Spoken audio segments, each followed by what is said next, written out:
अपनी इज्जत कराने के लिए बहू को कभी कभी तेज ज़बान, बदतमीज़ और बेशर्म तो होना ही पड़ता है। निधि, तुम भी कहाँ जरा सी बात लेकर बैठ गई।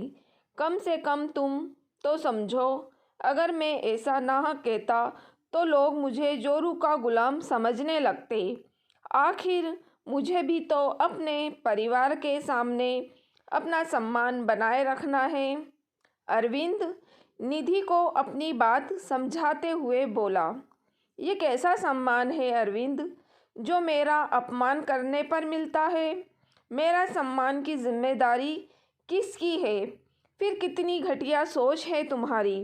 अपने सम्मान के लिए मेरा अपमान कर रहे हो। निधि अरविंद की बात का जवाब देते हुए बोली। यार, तुम औरतों की यही तो समस्या है। छोटी सी बात को रबड़ की तरह खींचकर लंबा कर देती हो। ऐसा क्या कह दिया मैंने? सिर्फ इतना ही तो कहा था कि बिना मेरी इजाज़त घर के बाहर कदम नहीं रखोगी।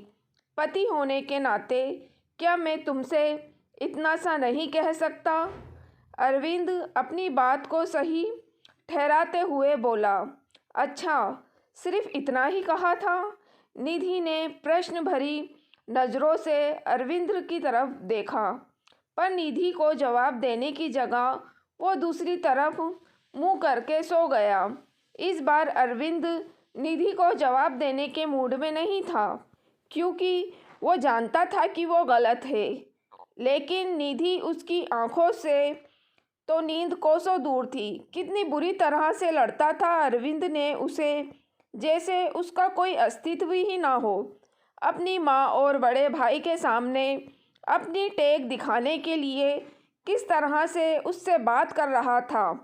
एक पल भी नहीं लगाया कहने में कि अगर बाहर कदम भी रखा तो तुम्हारी टांगें तोड़ कर रख दूंगा। भला कोई इस तरह अपनी पत्नी से बात करता है? अब समझ में आ रहा है कि इस घर में उसकी जेठानी, जिनकी क्यों दबी दबी सी रहती थी। अब बात सिर्फ इतनी थी कि शाम को जेठानी जानकी और निधि रसोई में काम कर रही थी। उस समय जानकी की 3 साल की बेटी राशि बाहर बरामदे में खेल रही थी। सासू माँ भी वहीं बैठकर अपनी आस पड़ोस की महिला मंडली के साथ पंचायत कर रही थी।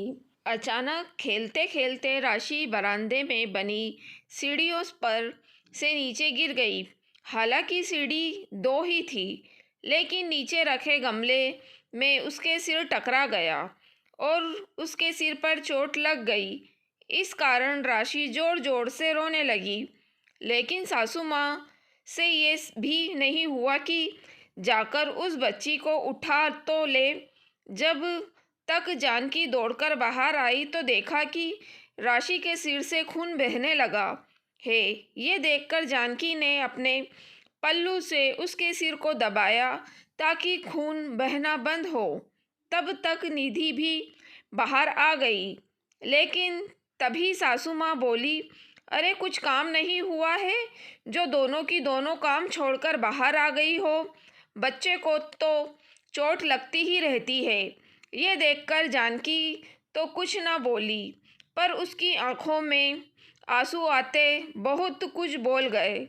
ये बात निधि से बर्दाश्त नहीं हुआ। वो तो शुरू से ही बागी स्वभाव की रही थी। वो बोली, अम्मा जी, राशि को कितनी चोट लगी है।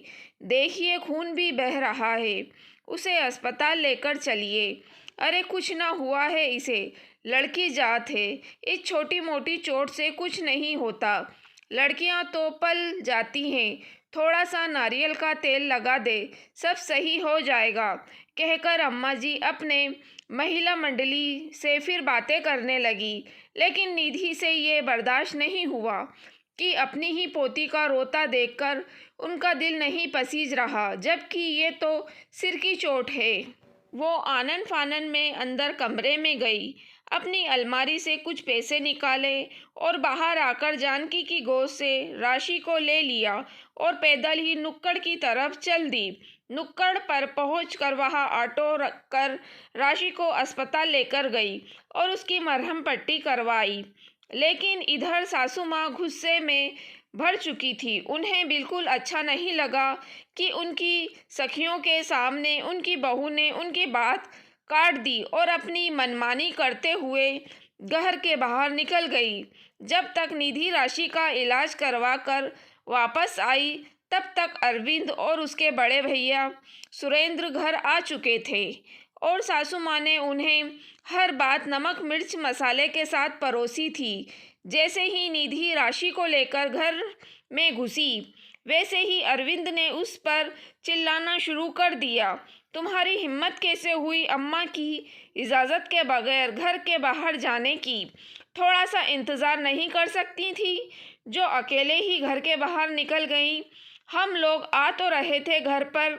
उसकी बात सुनकर निधि एक पल के लिए तो हैरान रह गई। तब तक जानकी भाभी आकर राशि को उसकी गोद से ले गई। फिर वो अरविंद से बोली, राशि के सर में चोट लगी थी, वो दर्द के मारे तड़प रही थी। ऐसे में क्या तुम लोगों का इंतज़ार करती रहती मैं? कितना खून तो बह चुका था उसका। अरे तो थोड़ी देर में कुछ ना होता उसे, जो मेरे मना करने के बावजूद घर के बाहर निकल गई। इतनी औरतों के सामने बेइज्जती करा दी मेरी। क्या सोच रही होंगी वो लोग कि मेरी बहू तो मेरी सुनती ही नहीं है। सासू माँ बीच में ही बोली, आपको लोगों के सामने अपनी इज्जत की पड़ी है। आप राशि की दादी हैं। मेरी जगह राशि को लेकर तो आपको भागना चाहिए था, लेकिन आप तो बस करो, तुम बराबर अम्मा को जवाब दिए जा रही हो। खबरदार, मेरी इजाज़त के बगैर घर के बाहर कदम रखा तो टांगे तोड़ के रख दूंगा तुम्हारी। औकात में रहना। अचानक अरविंद जोर से चिल्लाया। निधि हक्की बक्की सी उसे देखती रह गई। अरविंद का ये रूप तो शादी के 3 महीने में कभी उसने देखा नहीं था। मानती थी कि ये परिवार रूढ़िवादी था। सासू माँ की पोती पसंद नहीं थी, क्योंकि वो घर में पहला बच्चा पोता चाहती थी। इसलिए कभी राशि को उनका खास लगाव नहीं रहा। पर इस तरह की भाषा भी परिवार के लोग बोलते हैं, उसे यकीन नहीं हो रहा था। अब खड़ी खड़ी देख क्या रही हो, जाओ अंदर। अरविंद दोबारा चिल्लाकर बोला।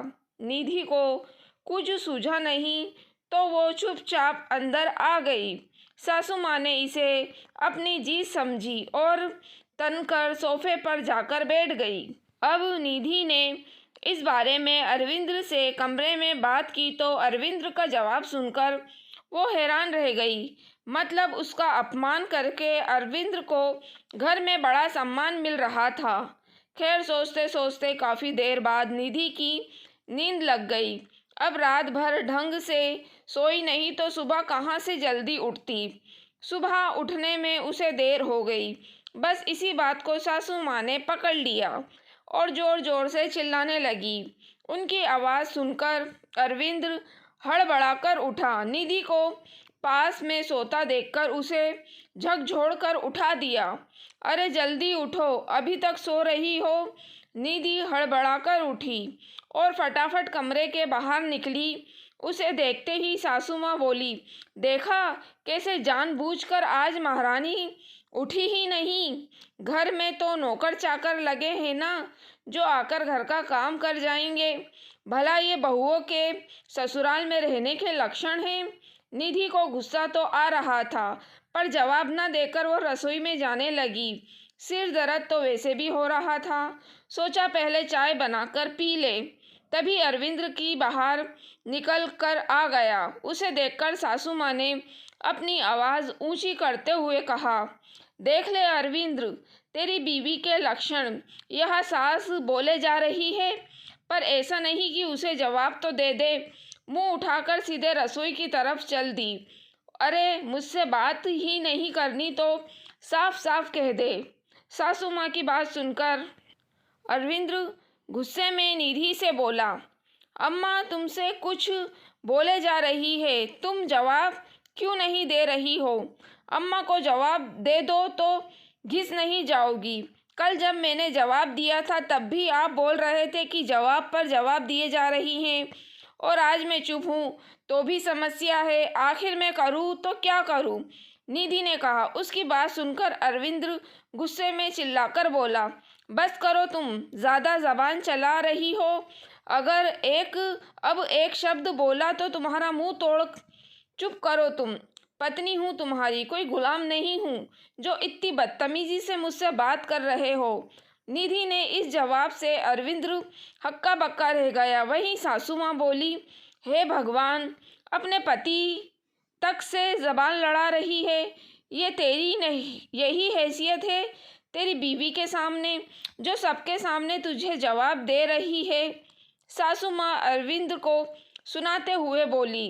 तब अरविंद निधि से बोला, तुम पत्नी हो मेरी, मेरे सम्मान की जिम्मेदारी तुम्हारी है।